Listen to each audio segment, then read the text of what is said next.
Hey everyone, welcome back. Ready to dive into something kind of huge with us today? Absolutely. Should be fascinating. We're talking artificial intelligence, Yeah, AI. which, let's be real, can feel like a big old question mark, right? Definitely. And maybe even a little anxiety-inducing for some people. It's true, like are robots going to take over the world? Right. Are we all out of a job next week? Exactly. So we're going deep, looking at articles, reports, all that jazz. Trying to cut through all the hype, For sure, because AI is not some futuristic fantasy anymore, right? Nope, not at all. I mean, you probably use it every day and don't even realize it. Oh, absolutely. Like when your phone finishes your sentences. Exactly. Or your streaming service recommends a show you end up loving. True.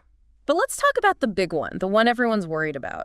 Okay, I think I know where you're going with this. Yeah, jobs.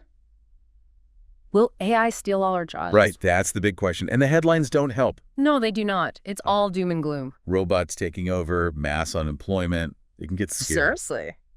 But I was reading a study by the World Economic Forum, Okay. and they actually predict that while AI will automate some jobs away, Sure. it could also create 97 million new jobs by 2025. Wow.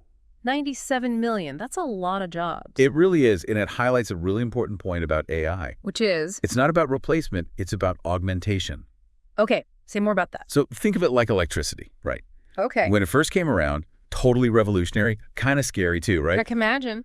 Changed everything, but did it make humans obsolete? Yeah. Not at all. If anything, it created a whole wave of new jobs and industries. True. AI is on a similar path. Interesting. It's a tool, and like any tool, it's all about how we use it. So it's not AI versus humans, it's AI working with humans. Exactly. And honestly, that's how we unlock its true potential. I like that. Working together, not against each other. Right, because the possibilities really are pretty amazing when we do that. Okay, I'm convinced, but what about the people who don't know how to use these tools? That's where upskilling and reskilling come in, which is a whole other conversation, honestly. And we might need a deep dive just on that. We might. But the point is, there are resources available to help people adapt. That's good to hear, because this technology moves so fast. It really does. But that's also what makes it so exciting, right? True. So let's bring this back down to earth a little. Okay. Can you give us some real-world examples of how AI is already being used today? Oh, absolutely. Tons of ways. But one that immediately comes to mind is customer service. Oh, right, like those chatbots. Exactly. Yeah. You're on a website, you've got a question, boom, there's a chatbot. And they're getting so good. Sometimes I don't even realize I'm talking to a bot. That's the goal, to make it as seamless and helpful as possible. So is that it?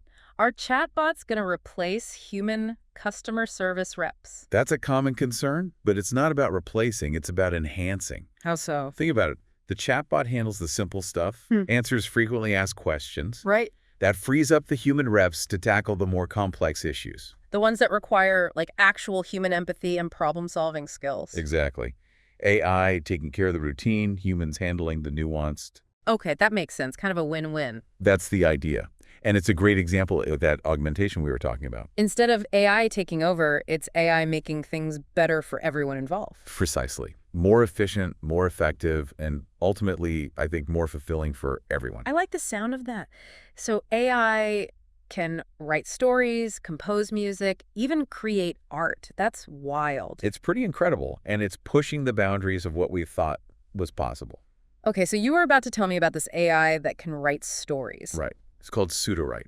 And it's basically like having a co-writer. How does it work? You give it some input, like a few sentences, a character description, even just a vague concept. Okay. And it generates text, like it helps you flesh out the story. So you're saying I could be a best-selling author with the help of AI? Hey, I'm just saying it could be a powerful tool. I mean, I've got ideas, but sometimes getting them out of my head and onto the page is a struggle. Right. And that's where something like pseudowrite could be really helpful, Like overcoming writer's block. Exactly. Or exploring a new genre, trying things you might not have thought of before. Okay, I can see that. Kind of pushes you creatively. That's the thing, right? AI enhancing our own creativity. Not replacing it. Right. It's a tool, a partner, not a replacement. And we've got AI creating art too, right? You mentioned something called Midjourney. Yeah, Midjourney is amazing. It's an AI that generates images from text descriptions. So I could say, like, paint me a picture of a cat wearing a monocle riding a unicycle on the moon. You could, and Midjourney would create it. And it wouldn't be some cheesy clip art. These are original, often stunning pieces of art. That's insane. And it can do any style. Like if I wanted a cat in the style of Picasso. Exactly. You can specify the style, the mood, all sorts of details. This is blowing my mind. Okay, what about music? AI's got that covered too. Yeah. There's an AI called MuseNet that can compose original pieces in pretty much any style. Get out. Seriously. Classical, jazz, pop, you name it. So like if I wanted a catchy pop song about, I don't know, the joys of doing laundry. MuseNet could probably whip something up for you. I'm both amazed and a little terrified, you know? I get it. It's a lot to process. It really is. But it's also incredibly exciting. It really is. It feels like we're on the verge of something truly transformative. Like a whole new era of creativity. Exactly. One where technology empowers us to create in ways we never thought possible before. I'm here for it. But of course, with great power comes, you know, potential downsides. Right. And it's important to acknowledge those too. Like, what about the ethical considerations of all this? That's what I'm thinking. What are the risks? So about those risks, you mentioned ethical considerations. Yeah, and this is something to really think about. Like what? Give me some examples. Well, one big one is bias. You know, Bias, like AI being biased against certain groups of people. that's the worry, and it comes down to the data AI learns from. Okay, explain that. So imagine an AI system that helps companies hire people, right? Yeah. If that AI is trained on data that reflects existing biases. Like if in the past, a certain type of person was always hired. Exactly. The AI might learn to favor those same characteristics, even if they're not relevant to job performance. So it's not that the AI is intentionally biased, it's that it's learned from biased data. Precisely. And that's why it's so important to be aware of this, to make sure the data is as neutral as possible. That makes a lot of sense. And then there are concerns about privacy, transparency, how AI is being used. Right, we don't want some AI Big Brother situation. Exactly. It's a powerful technology, so we got to make sure it's used responsibly. Okay, I'm convinced this is important stuff. But how do we, like, regular people make sure AI is used ethically? That's the big question, right? Yeah. And I think it starts with awareness. Like knowing about these potential problems. Exactly. Being informed, asking questions, challenging assumptions. So don't just blindly trust the technology, think critically about it. Right. And demand transparency, you know? Know how your data is being used, what AI is being used for. Okay, I can do that. But all this talk about ethics and risks, it's a little overwhelming. I get it. It's a lot.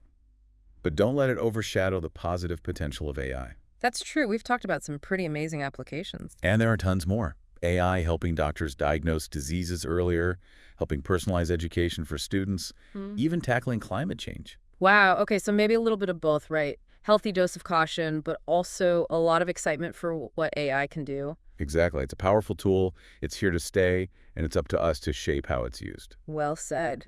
And on that note, we're about out of time, but wow, what a deep dive this has been. It really has. Hopefully everyone listening feels a little more informed, maybe even inspired.